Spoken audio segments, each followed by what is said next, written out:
Hello, dear students. I am Hemchand from Navjyoti Global School, Pahadpani. This is class 8, subject science, chapter 15. Some natural phenomena. कुछ प्राकृतिक परिघटनाएं, इसके बारे में हम आज स्टडी करेंगे. Chapter 15. So let's start. In class 7th, you read about winds, storms, and cyclones. You learn that cyclones can cause a lot of damage to human life and property. You also learn that we can protect ourselves from these destructive phenomena to some extent. In this chapter, we shall discuss two other destructive natural phenomena. These are lightning and earthquakes. We shall also discuss what steps we can take to minimize destruction caused by these phenomena. Means आपने class 7th में जो winds हैं, पवन तथा तूफान, चक्रवात के बारे में पढ़ा था. आपने यह जानकारी प्राप्त की थी कि चक्रवात जो मानव जीवन तथा संपत्ति को अत्यधिक क्षति पहुंचा सकते हैं. आपने वहाँ पे यह भी जाना था कि कुछ सीमाओं तक हम इन विनाशकारी परिघटनाओं से अपना बचाव कर सकते हैं. इस अध्याय में हम दो अन्य विनाशकारी परिघटनाओं तड़ित तथा भूकंप पर चर्चा करेंगे. हम इन परिघटनाओं द्वारा जो किए जाने वाले विनाशों को कम करने के उपायों पर चर्चा भी करेंगे. आगे हम देखते हैं लाइटनिंग. अब लाइटिंग क्या होता है, देखिए lightning. You might have seen sparks on a electric pole when wires become loose. This phenomenon is quite common when winds is blowing and shaking the wires. You might also have seen sparks when a plug is loose in its socket. Lightning is also an electric spark but on a huge scale. जो विद्युत, जैसे lightning हम बोलते हैं तड़ित, जो विद्युत के तार ढीले हो जाने पर आपको, जो आपने विद्युत खंभों या पर चिंगारियाँ देखी होंगी विद्युत खंभों पर, यह परिघटना उस समय बहुत अधिक हो जाती है जब पवन के चलने पर तार हिलते ढुलते रहते हैं. तो आपने सॉकेट में प्लग की जो ढीले होने पर भी चिंगारियाँ निकलते देखी होगी. तड़ित भी एक विशाल स्तर की विद्युत चिंगारी ही है जिसे हम लाइटनिंग बोलते हैं. आगे हम देखते हैं in ancient times people did not understand the cause of these sparks. They were therefore afraid of lightning and thought that the wrath of gods was visiting them. Now, of course, we understand that lightning is caused by the accumulation of charges in the clouds. We need not be afraid of lightning. Means ये कह रहा है कि जो प्राचीन काल में लोग इन चिंगारियों का कारण नहीं समझते थे, अतः वे तड़ित से डरते थे और सोचते थे कि उन पर भगवान के क्रोध के कारण यह हुआ है.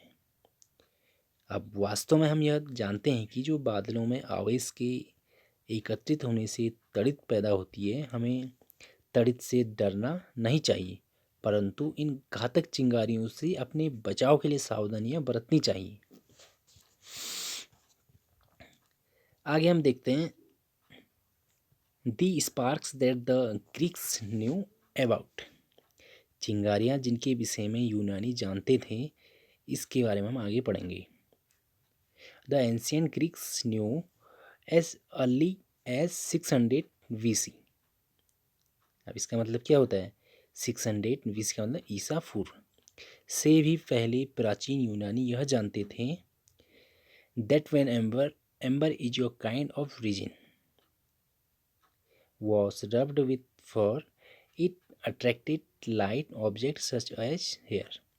You might have seen that when you take off woolen or polyester clothes, your hair stands on end.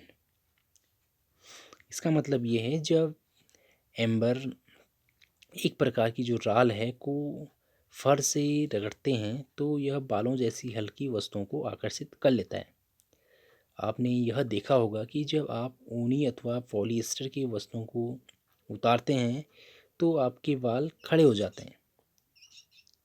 यदि आप वहाँ पे अंधेरे में इन वस्तुओं को उतारते हैं तो आप चट ध्वनि के साथ चिंगारियाँ तक देख सकते हैं। आगे हम देखते हैं इन 1752 जब वहाँ पे 1752 में अमेरिका के जो वैज्ञानिक थे वहाँ पे बेंजामिन फ्रैंकलिन बेंजामिन फ्रैंकलिन ने क्या दर्शाया था? An American scientist showed that lightning and the spark from your clothes are essentially the same phenomenon. However, it took 2000 years for this realization in occur. 1752 में जब अमेरिकी वैज्ञानिक जो बेंजामिन फ्रैंकलिन ने यह दर्शाया कि जो तड़ित अथवा आपकी वस्तु में उत्पन्न चिंगारियाँ वास्तव में एक ही परिघटना है, परंतु इस तथ्य के साकार होने में 2000 वर्ष लगे।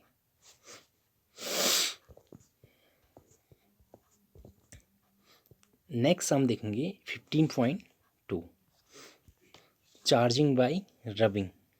जब रगड़ द्वारा आवेशन होता है तो हम कैसे उसको समझ सकते हैं? एक्टिविटी के थ्रू समझते हैं।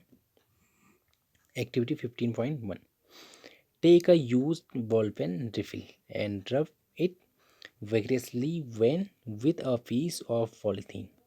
Bring it choose the small piece of paper. आपने बॉल पेन की खाली रिफिल लीजिए, इसे तेज़ी से किसी पॉलीथीन के टुकड़े से रगड़कर इसे कागज़ के छोटे छोटे टुकड़ों के समीप लाइए।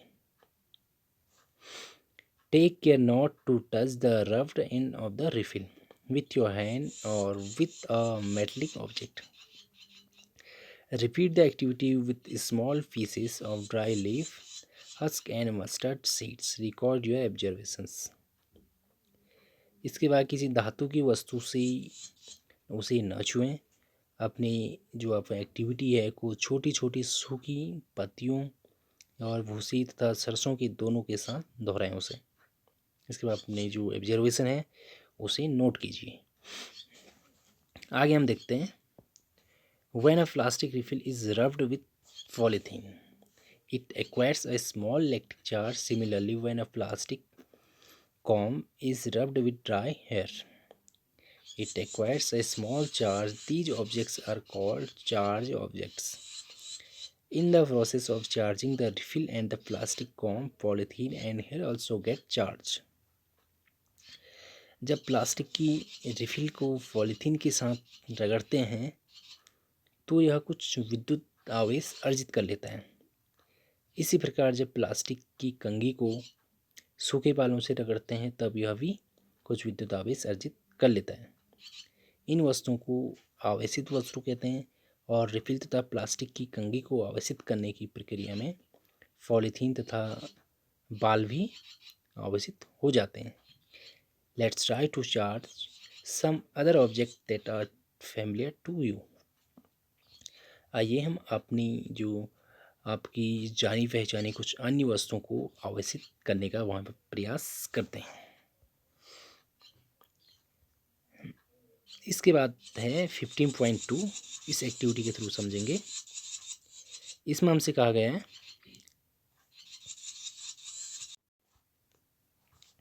Collect the objects and the materials listed in table 15.1.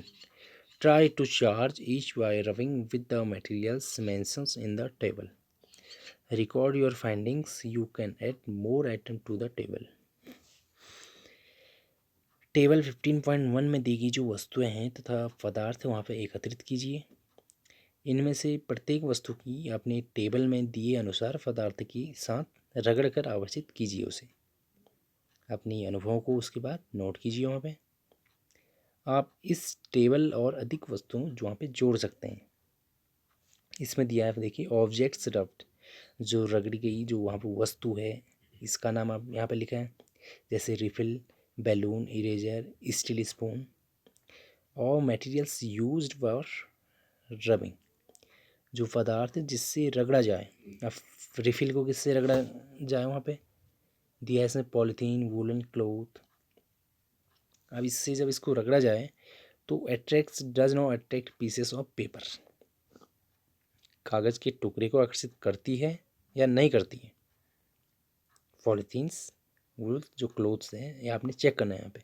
और चार्ज होता है या नॉट चार्ज होता है, इसको आप प्रैक्टिकली जब करेंगे तभी आप समझेंगे। तो आप प्रैक्टिकली इसे करिए, इसके बाद इस टेबल को कंप्लीट कीजिए। इसके बाद हम कल की क्लास में स्टडी करेंगे 15.3 types of charges and there interaction.